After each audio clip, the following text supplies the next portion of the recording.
का भाग्य प्रबल होगा, कहीं तुम्हारे माता पिता का भाग्य प्रबल होगा, कहीं उनका पुण्य भाग्य प्रबल होगा और आप लोगों के पुण्य की गुल्लक भराई होगी, तब जाकर ये शिव महापुराण की कथा बनने में आई होगी। ये प्रभु कृपा।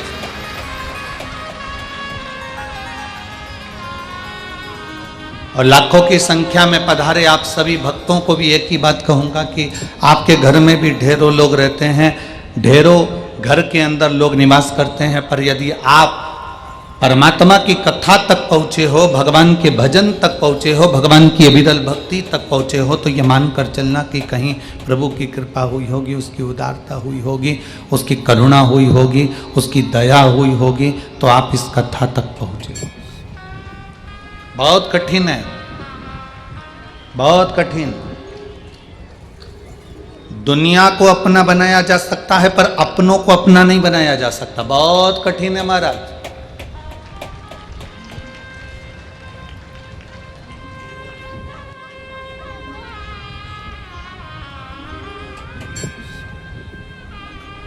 कलयुग में 3 चीजें थीं।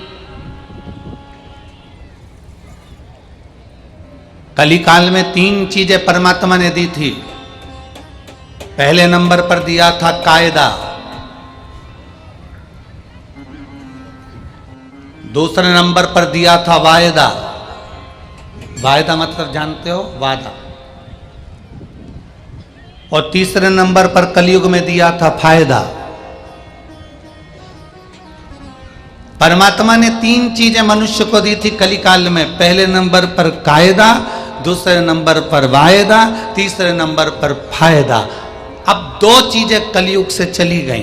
पहले नंबर का कायदा, ना बड़ों का, ना छोटे का, ना नीचों का, ना ऊंचे का, ना किसी का, ना किसी का। कोई बड़ा, कोई छोटा, कोई कैसा, कोई कैसा, किसी का कोई कायदा नहीं करता। दूसरे नंबर पर वादा। आज के कलिकाल में कोई वादा नहीं है। कोई तुमसे 10,000 रुपये लेकर चले जाए, तुम वो कह देगा कि हम 15 दिन बाद दे देंगे। कोई वादा नहीं है महाराज। कलयुग में 3 चीजें थी, कायदा, वायदा और फायदा। कलिकाल में से 2 चीजें चली गई। पहले नंबर पर कायदा चले गया, दूसरे नंबर पर वायदा चले गया। कलयुग में केवल एक चीज रह गई, फायदा।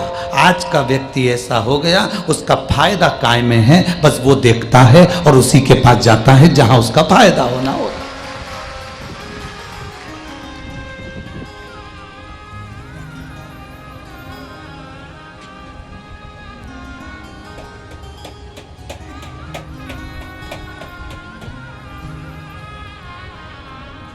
थोड़ा सा कायदा करिए, थोड़ा सा सम्मान करना सीखिए, थोड़ा सा कायदा करना सीखिए, थोड़ा सा आदर करना सीखिए, थोड़ा सत्कार करना सीखिए, थोड़ा सम्मान करना सीखिए।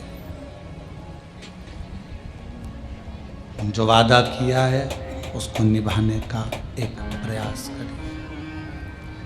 जो वादा आपने किया उसको निभाने का प्रयास करो।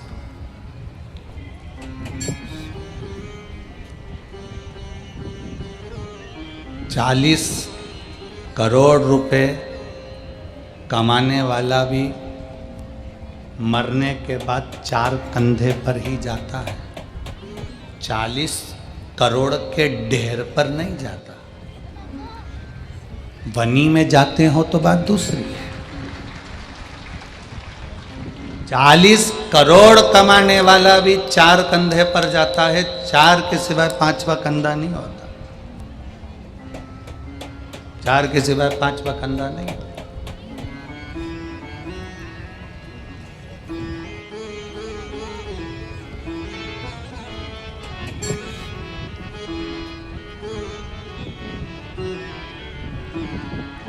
रे मन मुसाफिर निकलना पड़ेगा, काया कुटी खाली करना पड़ेगा।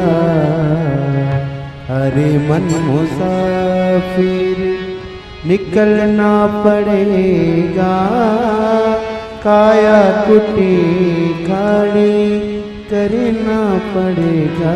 40 करोड़ कमाने वाला भी 4 कंधे पर जाता है, उसके लिए ज्यादा कंधे नहीं होते। आशीष इधर आओ, दोनों आशीष आ जाओ।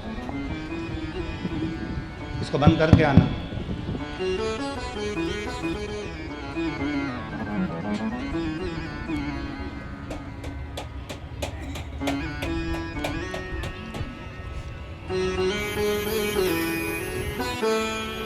काया कुटी खाली करना पड़ेगा,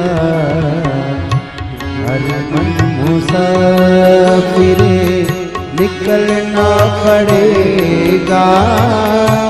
काया कुटी खाली करना पड़ेगा।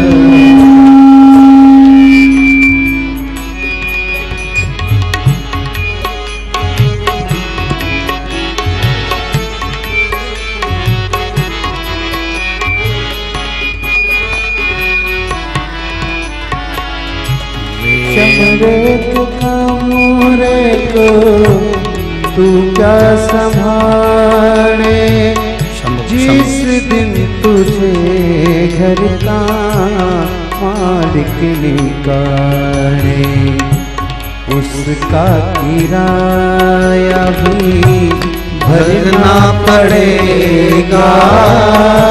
काया कुटी खाली करना पड़ेगा, रे मन मुसाफिर निकलना पड़ेगा। काया कुटी खाली करना पड़ेगा, रे मन मुसाफिर। शास्त्र कह रहा है 40 करोड़ कमाने वाला भी 4 कंधे पर जाता है, 4 कंधे पर जा रहा है। 40 करोड़ के ढेर पर बैठकर कोई नहीं जाता।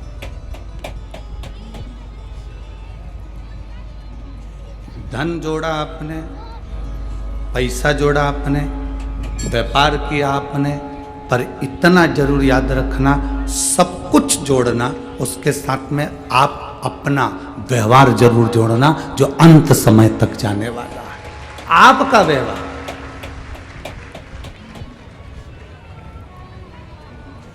अंत समय तक वो जरूर जाए। और यदि व्यवहार नहीं है तो वो नहीं जाए। शिव पुराण कहती है महाराज, भगवान शंकर का चरित्र कह रहा है, भगवान शिव की पवित्र कथा कर रही है।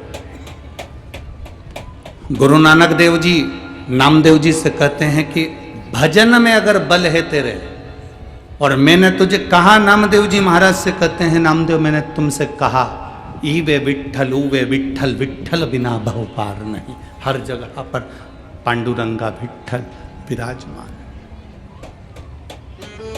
कण कण में परमात्मा विराजमान है। इसको ढूंढने की जरूरत नहीं है। सुनो नामदेव, तुम जहां बैठकर भगवान का भजन करोगे वहां पर हरि विठ्ठल पांडुरंगा तुम्हारे सामने होगा, भजो। और नामदेव जी ने जो भजना प्रारंभ करा, स्वयं गुरु नानक देव जी खड़े खड़े देखते रहे कि नामदेव जी भजन में इतने लीन हो गए, इतने लीन हो गए कि शंकर भगवान के मंदिर का दरवाजा बदल गया और दरवाजा सम्मुख में हो गया। गुरु नानक देव जी ने नामदेव जी को जगाया, और गुरु नानक देव जी नामदेव जी को जगा कर कहते हैं, नामदेव उठो, तुम्हारी भक्ति का बल बढ़ा तो भगवान शंकर का दर्शन तुम्हें पीछे की ओर भी हो गया। ये भक्ति होती है। लोग कहते हैं गुरुजी हम कौन से कलर का कपड़ा पहने, भगवान मिल जाएंगे। हम कौन से कलर का कपड़ा धारण करें, भगवान मिल जाएंगे। हम कौन सी नदी के तट पर जाकर बैठें, भगवान मिल जाएंगे। शिव महापुराण की कथा कहती है, भगवान को पाने के लिए कपड़े बदलने की जरूरत कभी नहीं पड़ती। भगवान को पाने के लिए केवल कलेजा बदलना पड़ता है, परमात्मा तुम्हारे सामने आ जाता है। केवल हमको कलेजा बदलना है, केवल हमको अपना मन बदलना है, केवल हमको अपनी चित्त बदलना है, केवल हमको हमारी वृत्ति बदलना है। विचार और जल, ये दोनों गंदे नहीं होना चाहिए। विचार और जल अगर गंदे हैं, जल गंदा है तो आपको स्वस्थ नहीं होने देगा, आप बीमार की बीमार रहेंगे।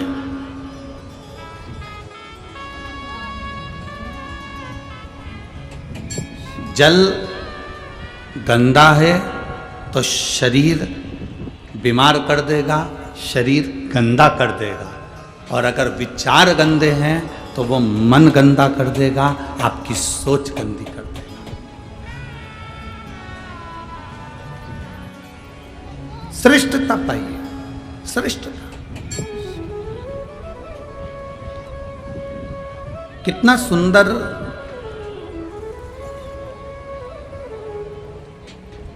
संवाद शिव महापुराण के अंतर्गत आता है।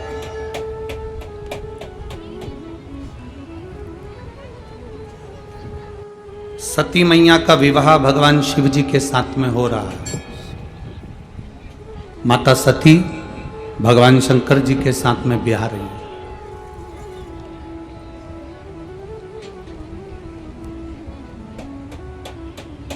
सती मैया का विवाह भगवान शिव के साथ में हो रहा है। सती मैया भगवान शंकर को अधिक प्रेम करती है, बहुत प्रेम। दक्ष प्रजापति ने सती माता को समझाया था। दक्ष प्रजापति ने माता सती जी से कहा था कि सती सुन, तो ये विवाह मत कर, ये शादी मत कर, मैं तेरे लिए अच्छा वर देख देता हूँ, अच्छा घर देख देता हूँ, तेरे लिए अच्छा परिवार देख देता हूँ। पर सती मैया नहीं मानी। मुझे विवाह करना है तो केवल शिव से करना है और किसी से।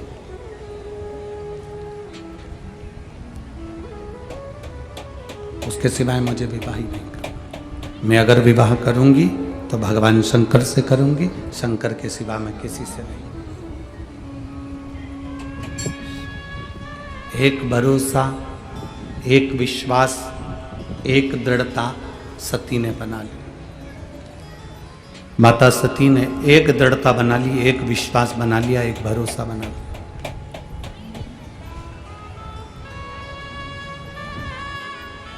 अगर मैं विवाह करूंगी तो केवल शिव से। अब शंकर भगवान कहां रहते हैं? कैलाश पर। शिव जी कहां निवास कर रहे हैं? शमशान में। शिव जी कहां रह रहे हैं? पर्वत के ऊपर। सती मैया कहां रह रही है? राजा दक्ष प्रजापति के घर में, जहां करोड़ों की संपदा है, वैभव है, धन है, संपदा है, सत्ता है, सब कुछ है। दक्ष प्रजापति की यहां कोई कमी नहीं।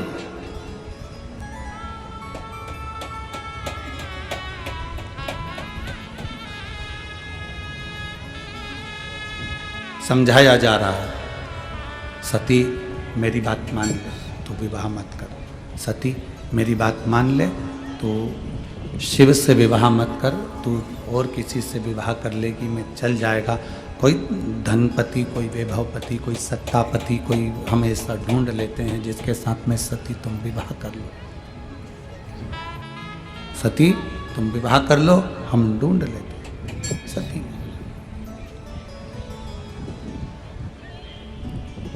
सती कहती हैं मैं विवाह करूंगी तो केवल देवाधिदेव महादेव से करूंगी, इसके सिवा विवाह नहीं करूंगी।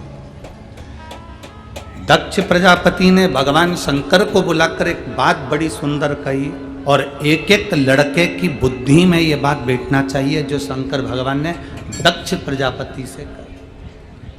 पहले दक्ष की बात सुन लेना, उसके बाद शंकर जी की बात सुन लेना। विवाह करने वाला लड़का, विवाह करने वाला वर, उसके मुख पर शिव महापुराण का यह संवाद अब उसकी जिह्वा पर होना चाहिए।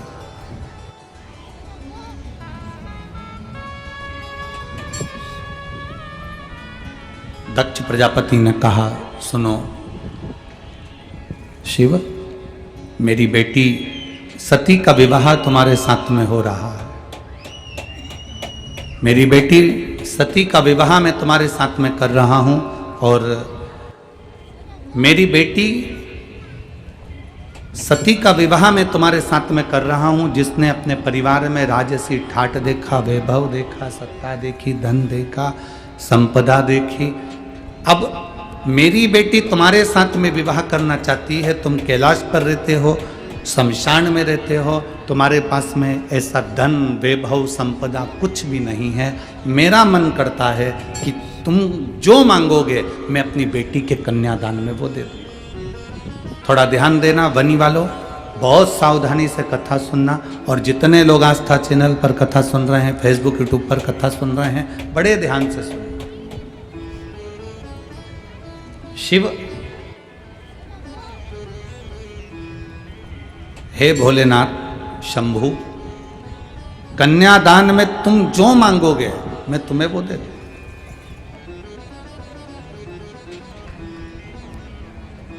आज मेरी बेटी ब्याह रही है, तुम्हें जो चाहिए मांगो। भोलेनाथ जी ने कहा दक्ष प्रजापति को देखकर।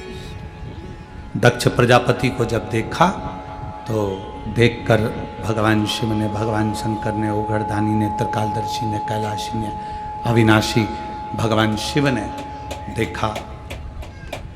और भगवान शंकर ने देखते ही दक्ष प्रजापति के हाथ जोड़ते हुए, क्योंकि ये सती के पिता हैं, मेरे ससुर हैं, सती के पिता हैं, मेरे ससुर हैं, तो हाथ जोड़ते जोड़ते उन्होंने निवेदन किया, हाथ जोड़कर निवेदन करा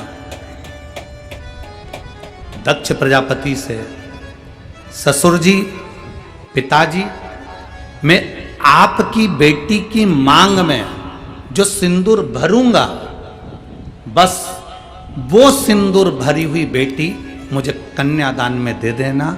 और वही इतना वर जरूर देना कि सिंदूर जो उसकी मांग में भरा गया है, वो सिंदूर मांग में भरी हुई बेटी आज डोली में बैठ रही है। और ये वर देना कि वो मांग में सिंदूर भरी हुई बेटी एक दिन अंतिम समय पर अर्थी में लेटी, उसके मांग में सिंदूर भरा हो, बिना सिंदूर के वो अर्थी पर भी ना लेटे।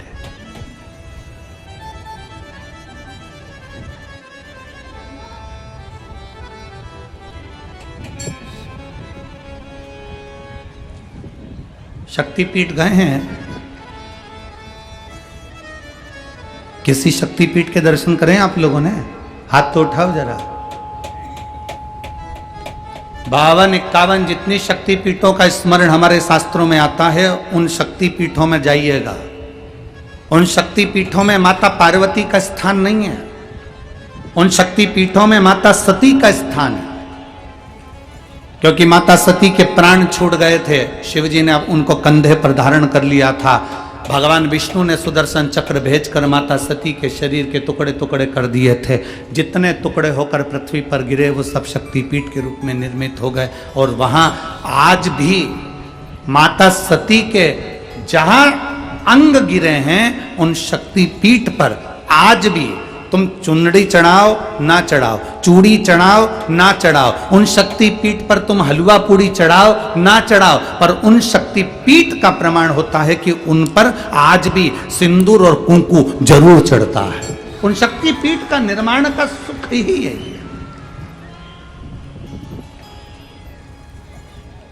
और किसी भी शक्तिपीठ पर जाओ, जितने तुम माता रानी के दर्शन करने के लिए जाओ, तुम चाहो जिस देवी के दर्शन करने के लिए जिस शक्तिपीठ पर चले जाओ, तुम्हारे को जिस शक्तिपीठ पर जाना है उस शक्तिपीठ पर जाओ। देवी का दर्शन करने के लिए, तुम माता रानी का दर्शन करने के लिए, तुम भवानी का दर्शन करने के लिए जिस शक्तिपीठ पर जाना चाहो शक्तिपीठ पर जाओ।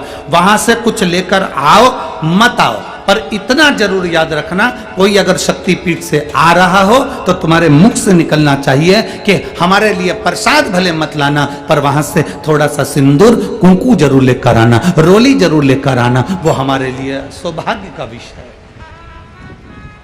वो हमारे लिए आनंद का विषय है।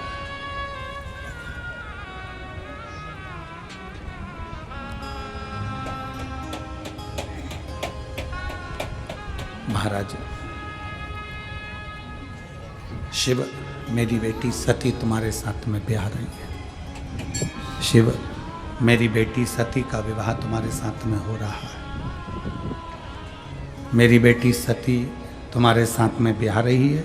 मेरी बेटी सती का विवाह तुम्हारे साथ में हो रहा है।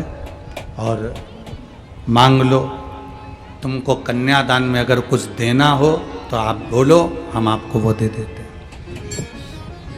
भोलेनाथ मना करते। क्यों मना करा? कार वाली बहू लेकर आओगे तो वो तुमको गैस पे रोटी सेक के नहीं देगी, तुम्हें सेक देगी।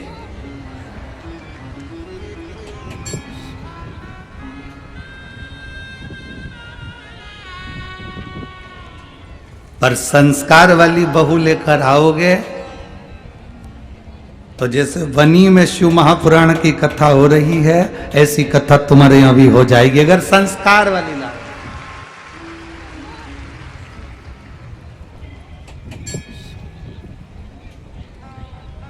आज के जमाने में शादी नहीं होती, समझौता होता है। आज के जमाने में विवाह नहीं है, आज के जमाने में खरीदारी है। रिश्ता जहां होता है वहां पहले बात हो जाती है, 10 लाख का, 15 लाख का, 20 लाख का। और माँ बाप भी धन्य हैं जो खरीद भी लेते हैं, क्योंकि इनकी आदत में। बेटी छोटी थी तो उसके लिए 10 रुपए की उनने टॉफी खरीदी। बेटी बड़ी हो गई, 10,000 की साइकिल खरीदी। बेटी और बड़ी हो गई तो 2-5 लाख की गाड़ी खरीदी, 2-5 लाख रुपए की गाड़ी। बेटी और बड़ी हो गई तो उन्होंने सोचा अब क्या खरीदें, तो उन्होंने कहा लड़की की शादी करना है तो दूल्हा खरीदी।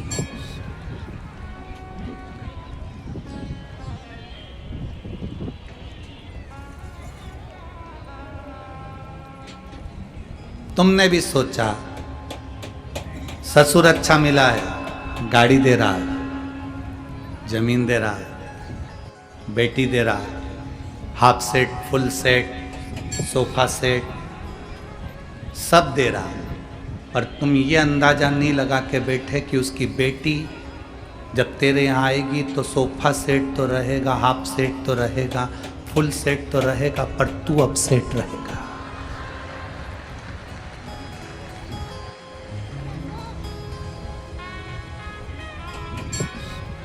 तुमने ये अंदाजा नहीं लगाया कि तेरा क्या होगा कालिया। तुमने तो धन देख लिया, संपदा देख ली, सत्ता देख ली ना। बहुत ध्यान देना शिव महापुराण की कथा पर। अगर तुम्हारी बेटी संस्कारित है, तुम्हारी बेटी में संस्कार हैं, तो करोड़ों का धन मत देखना, बेटी के लिए वर देखना, लड़का नहीं वर देखना। अगर तुम्हारी बेटी संस्कारवान है तो ये निश्चित है तुम्हारे पास में धन नहीं भी होगा ना तो वो घर को करोड़पति तो एक दिन बना ही देगी। अगर उसका दिल हृदय बड़ा है तो वो घर में संपदा लेकर आए। पर हम होड़ में लगे हैं। हमारा घर जितना बड़ा है ना, हमारे यहाँ पर 4 पेट्रोल पंप हैं तो कम से कम 2-3 पेट्रोल पंप का मालिक लड़का मिलना चाहिए। हमारा बंगला जितना बड़ा है उससे दुगना बड़ा बंगला लड़के का होना चाहिए।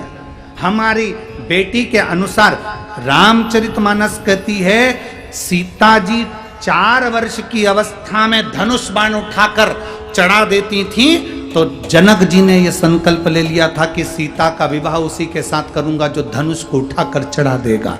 अर्थात यह हमारी सोच होना चाहिए कि बेटी तुम्हारी जितनी विद्वान है, बेटी तुम्हारी जितनी समझदार है, उससे दुगना समझदार उसका वर होना चाहिए, धन नहीं।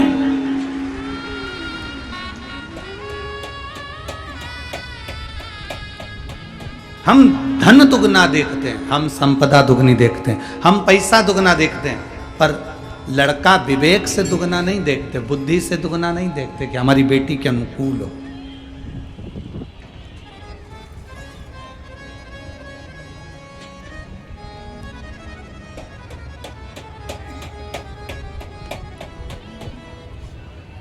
खूब दिया, खूब। ओ बेटी ससुराल में रहियो तू चांद बन के। तुम भी बोलो एक बार, बेटी ससुराल में रहियो तू चांद बन के। हीरा और पन्ना की दुकान बन के। हीरा और पन्ना की दुकान बन के। बेटी ससुराल में रहियो तू चांद बन के। हमारे यहाँ बेटी की जब विदाई होती थी तो माताएं घर से कहकर भेजती थी। क्या लाइन बोलती थी? ओ बेटी ससुराल में रहियो तू, बोलो रे बनी वालो, चांद। कौन सी दुकान?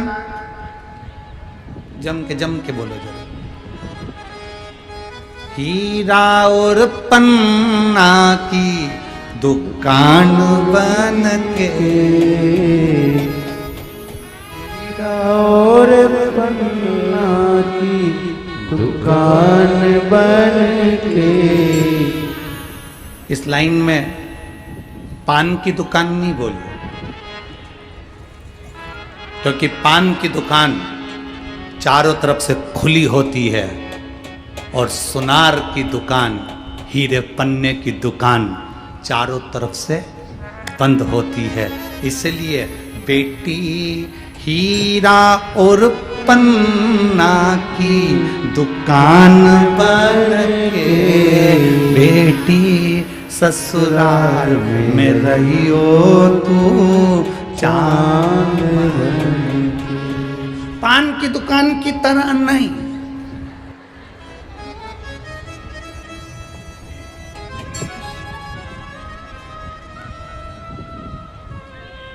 हीरा पन्ना की दुकान चारों तरफ से ढकी, चारों तरफ से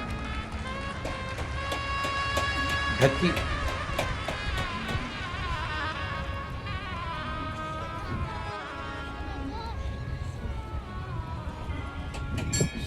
एक लाइन और बड़ी सुंदर है इस गीत में। सास ससुर जो पहले जागे तू पहले जग जइयो।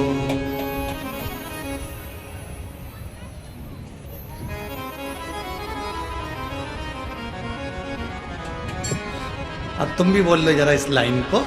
सास ससुर जो पहले जागे तू पहले जइयो।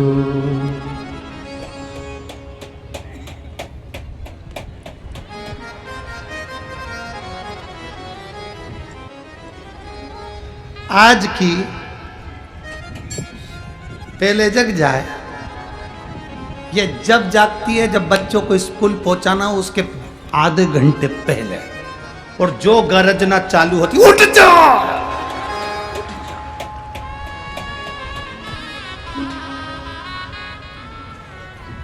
बच्चे तो नहीं उठते, पर पास में जो सो रहा है भेरू वो उठ जाता। उठते से हाथ जोड़ के बोलता है, ए चंद्र घंटा, ए कुष्मांडा, कात्यायनी, कालरात्रि, हे काली खप्पर वाली, आज क्या हो गया जो तू इतनी गरज रही है? तुम तो सोते रहो, बच्चों को जगा दो। मैं आई अब भी, और गई रसोई घर में 4-6 बर्तन फेंका फाकी करी। इतने में बेचारी सास जग कर बोली, बेटा एक काम कर, तू बच्चों को तैयार कर ले, मैं टिफिन बना दूंगी। वो तो चाहती यही थी कि डोकरी उठे, वो चाहिए रही थी कि उठे।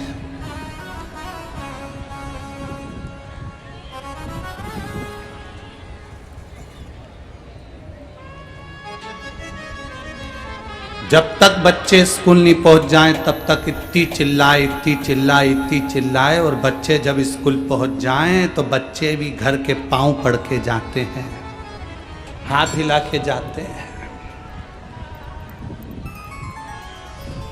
माँ बड़ी खुश होती है, मेरे बच्चे मुझे बाय करके गए। बच्चे कहते हैं बाय नहीं करा, 5 बजे तक की छुट्टी। बाय बाय नहीं करा है हमने, वो 5 बजे तक की छुट्टी है। क्या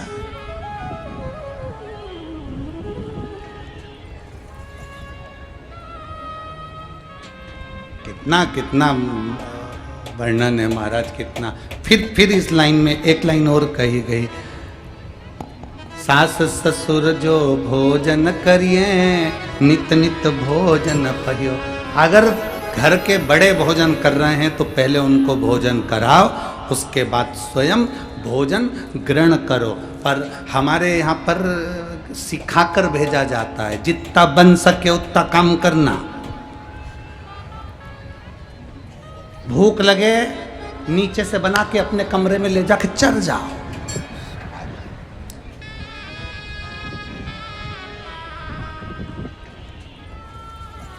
प्रयास करो। कोई घर में भूखा तो नहीं है, प्रयास करो। कोई घर में भूखा तो नहीं है, भोजन कराओ समय की अवस्था के अनुसार। हमारे ब्राह्मण भैया राजकुमार जी जायसवाल जी के यहाँ पर मंडल बना रहे थे, पूजन के जो मंडल होते हैं वो मंडल बना रहे थे। तो उनकी धर्मपत्नी वो श्रद्धा जी बाई वो ब्राह्मणों से बोली, पंडित जी मंडल बाद में बनाना, पहले भोजन करके आओ। उन्होंने कहा नहीं, हम पहले मंडल बना देते हैं पूजन के, फिर हम भोजन कर लेंगे। नहीं, पहले भोजन करो उसके बाद मंडल बना। जाओ जरा, हम पहले मंडल बना लेते हैं। नहीं, पहले भोजन करो फिर मंडल। फिर किसी ने पूछा, माता जी आप हमें भोजन करने का बोल रही हो, हम मंडल बना लेते हैं। नहीं, तुम लोग भोजन नहीं करो जब तक हम भोजन कैसे कर लें, इसलिए पहले तुम भोजन कर लो उसके बाद हम भोजन कर लें। ये संस्कार है, ये संस्कार होना चाहिए। घर के बड़े, घर के बुजुर्ग, घर के मेहमान, घर के अतिथि, घर के सम्मानीय व्यक्ति आपके घर में हैं तो पहला भोजन उनका होना चाहिए, पहला आदर उनका होना चाहिए, पहला सत्कार उनका होना चाहिए। घर के बड़ों के आगे, माता पिता के आगे, गुरुजन के आगे और परमात्मा के आगे जब हम शीश झुकाते हैं उसका फल मिलता जरूर। एक पत्र है देखिए,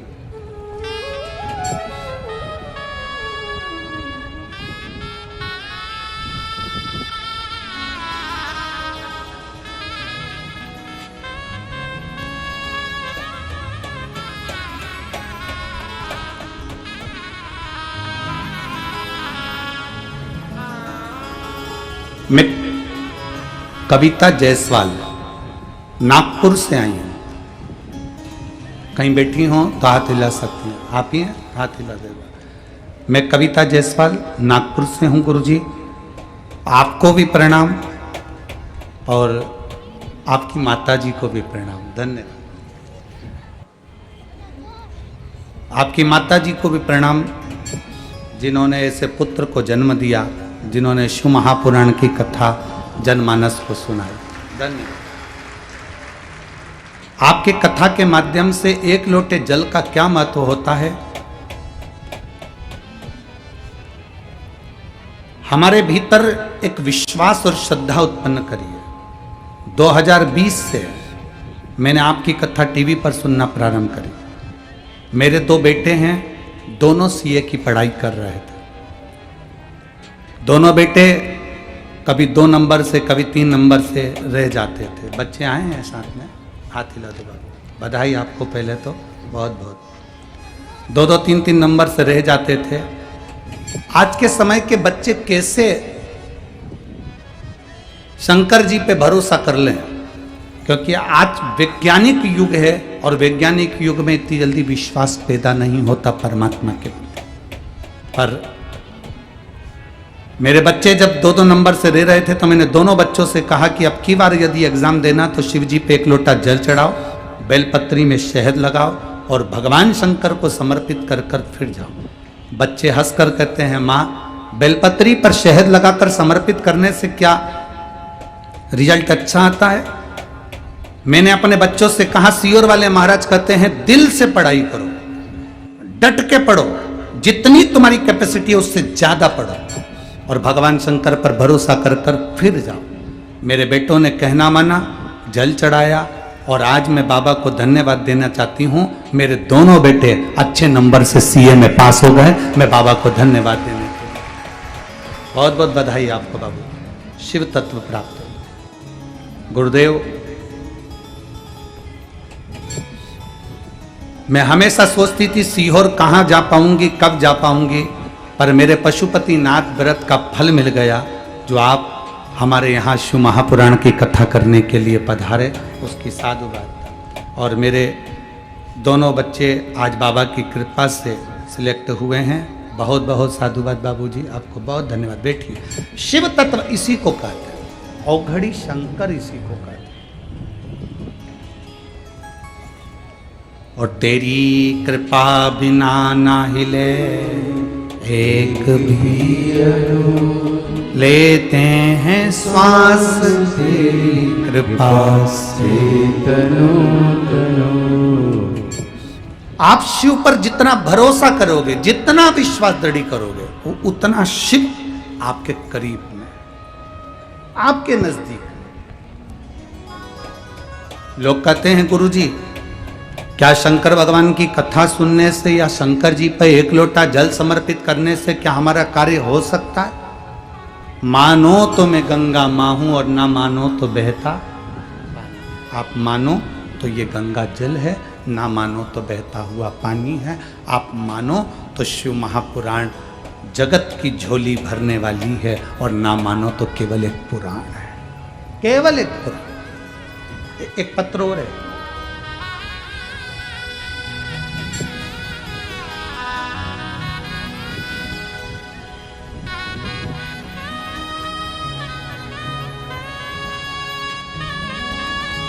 मेरा नाम हितेश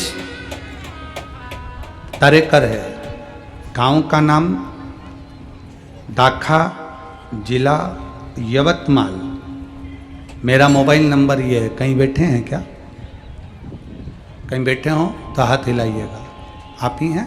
ऐसा हाथ हिला दो एक बार, वापिस हाथ हिलाओ एक बार।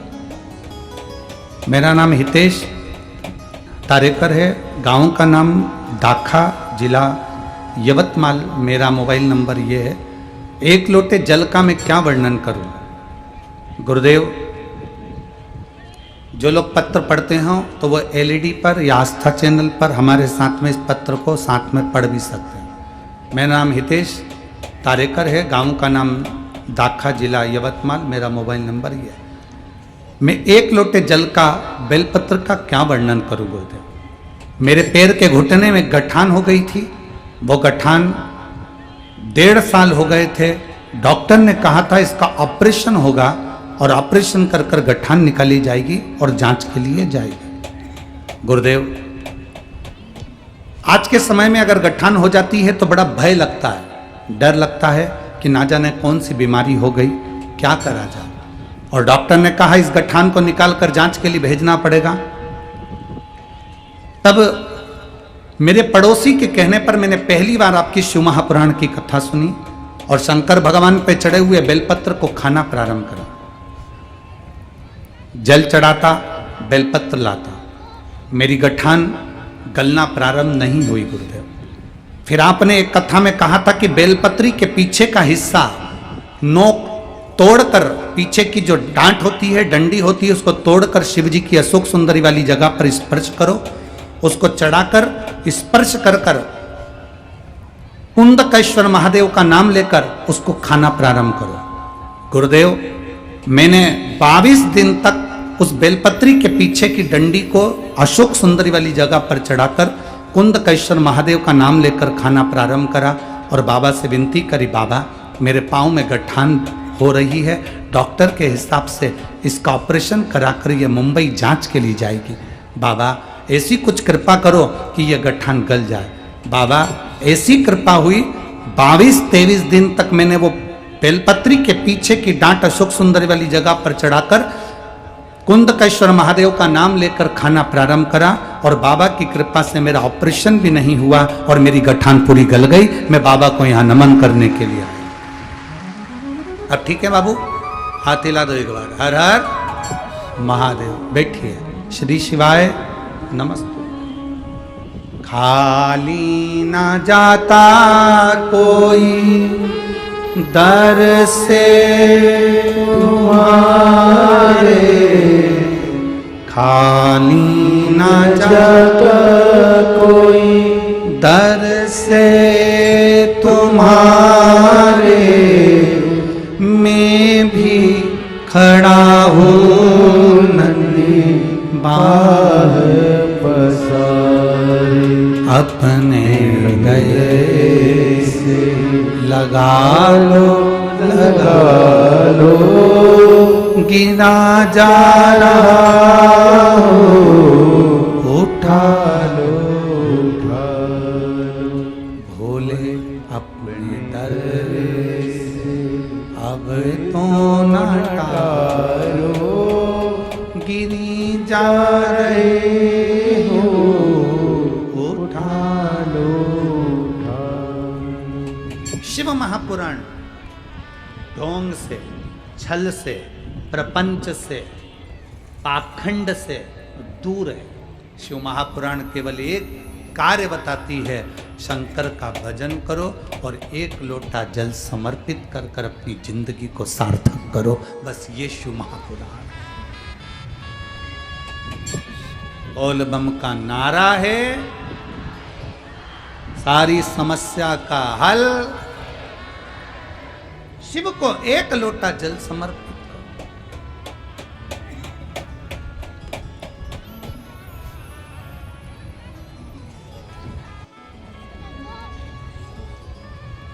आपके भीतर का भरोसा जागृत करो, अपने भीतर।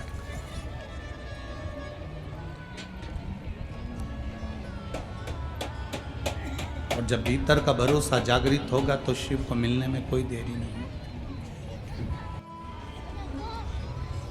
कई लोग कहते हैं गुरुजी हम शंकर भगवान को कैसे भजें, हमारे हृदय में शिव तत्व हम कैसे जागृत करें।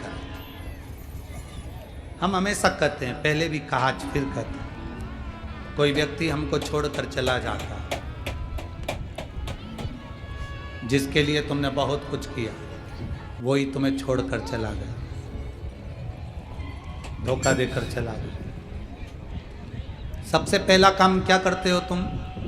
जो तुमको छोड़कर चले जाता है, अपने मोबाइल में से उसके फोटो, बोलो जम के बोलो जरा, डिलीट कर दो। फिर फोटो डिलीट करने के बाद में उससे जितनी चैट हुई है, बात हुई है, बोलते जाओ, वो भी डिलीट। फिर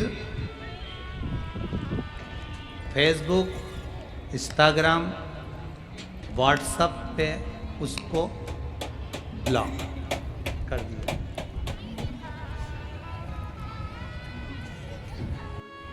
फोटो हटा दिए, चैट हटा दी, ब्लॉक कर दिया। पर ईमानदारी से बोलो, तुमने उसको जितनी बार साथ दिया, वो साथ दिया तुमने, तो तुम्हें वो 2-4 महीने में, 6 महीने में तुम्हें याद आएगा कि नहीं आएगा कि मैंने इसका इतना साथ दिया और फिर भी इसने धोखा दिया। ब्लॉक मोबाइल से कर सकते हो, फोटो हटा सकते हो, चैटिंग हटा सकते हो, सब कुछ कर सकते हो, पर दिल में रह कर आता है कि मैंने इतना करा था और इसने मेरा साथ नहीं दिया। कितना ही हटा लो, पर दिल में वो बात रह जाती है। उसी तरह शिव महापुराण की कथा कहती है, दुनिया के लोग कितना भी कह ले, हम मंदिर नहीं जाते, हम भगवान से कोई मतलब नहीं रखते, हमें शंकर जी से कोई मतलब नहीं, हमें एक लोटे जल से कोई मतलब नहीं, हम शंकर जी को नहीं मानते, ये सब ढोंग है, प्रपंच है, छल है, छिद्र है, सब इस तरह का व्यवहार करते रहते हैं। पर शिव महापुराण की कथा कहती है तुम कितनी भी चैटिंग हटा लो, फोटो हटा लो, चाहे ब्लॉक कर दो, पर महादेव ने जब पृथ्वी पर जन्म दिया तो इसमें सिम फिट कर कर भेजा है, वो तुम्हारे दिल में रहता ही है, वो तुम्हारे भीतर है, वो परमात्मा प्रकट है तुम्हारे भीतर। बस तुम जब उसको पुकारते हो, दिल से पुकार लेते हो, वो तुम्हारे सामने आ जाते। श्री शिवाय नमस्तु, तुमने दिल से पुकारा, वो तुम्हारे सामने आ गया।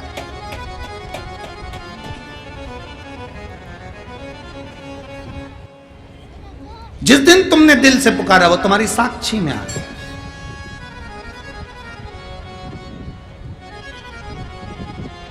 एक प्रसंग आता है,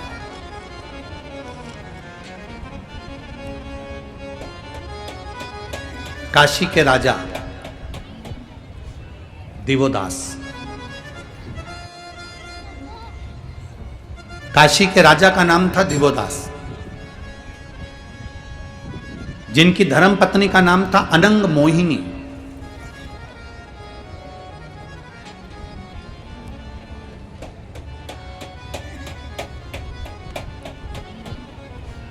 अनंग मोहिनी का नियम था, गंगा जी का जल भरती थी लोटे में, पात्र में, और पति शिव जी की भक्ति में लगा रहता था तो उसको ले जाकर देती और शंकर जी पे जल समर्पित कर।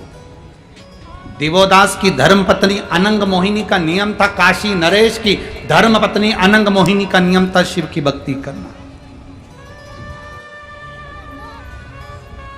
एक बार अनंग मोहिनी आ रही थी,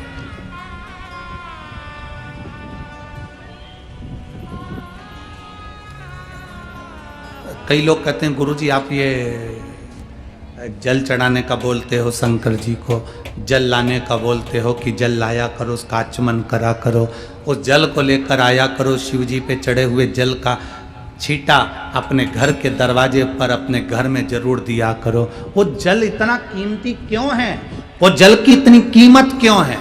आप में से कितनी माताएं जो शंकर जी को चढ़ाए हुए जल को लेकर आती है? जरा हाथ उठाओ। लाते हो सब लोग? लाना चाहिए, रखो। उस कथा के स्मरण को जरा श्रवण करिए कि कथा स्कंद पुराण का ये चरित्र वर्णन कर रहा है। स्कंद पुराण को अगर आप पढ़ेंगे तो स्कंद पुराण के काशी खंड को पढ़िएगा। स्कंद पुराण के काशी खंड का यदि आप पढ़ेंगे तो उसमें वर्णन मिलेगा कि दिवोदास की धर्मपत्नी अनंग मोहिनी शंकर भगवान को चढ़ाने के लिए जल लेकर आती है, गंगा जी का जल लेकर चलती है, और गंगा जी का जल लेती हुई जब चली तो उसने क्या देखा कि कुछ दूरी पर एक बुजुर्ग माता पिता बूढ़े से बैठे हैं और वो कांख रहे हैं, वो चिल्ला रहे हैं।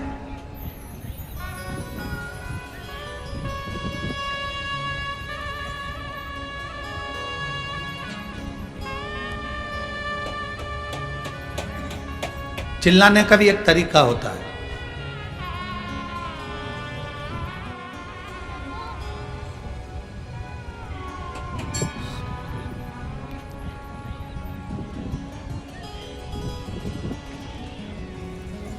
दो तरह के भिखारी होते हैं, इनकी अलग अलग क्वालिटी होती है भिखारियों की भी।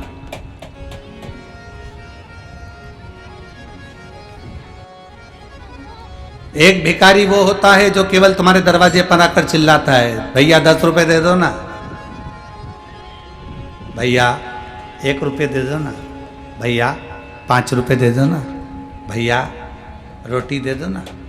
और एक भिखारी वो होता है जो सुबह से शाम तक भगवान का नाम ले लेकर पुकारता है, राम राम कीर्तन कर रहा है, भजन कर रहा है, नाम जाप कर रहा है।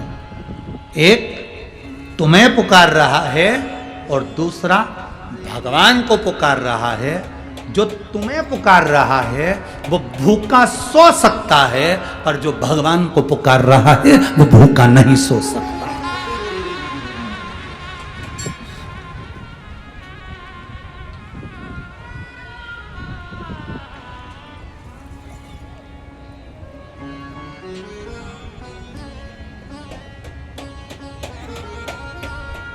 वो भूखा नहीं सो सकता।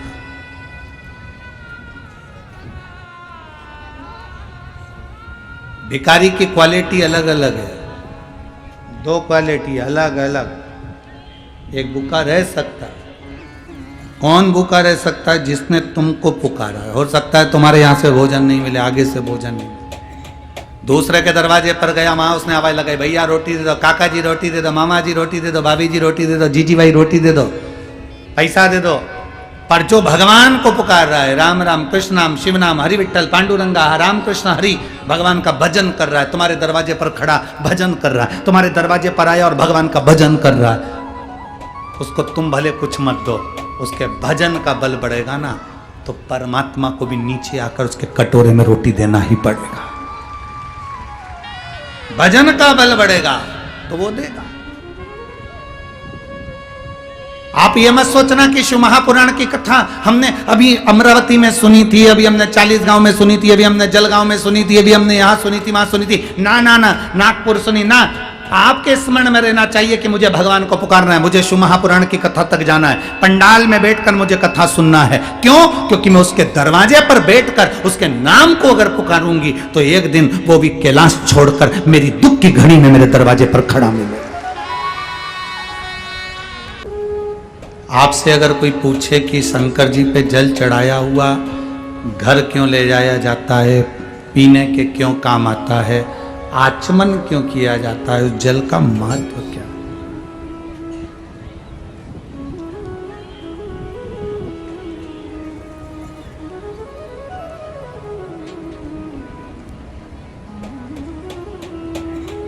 किसी किसी के घर में, किसी किसी शिव मंदिर में,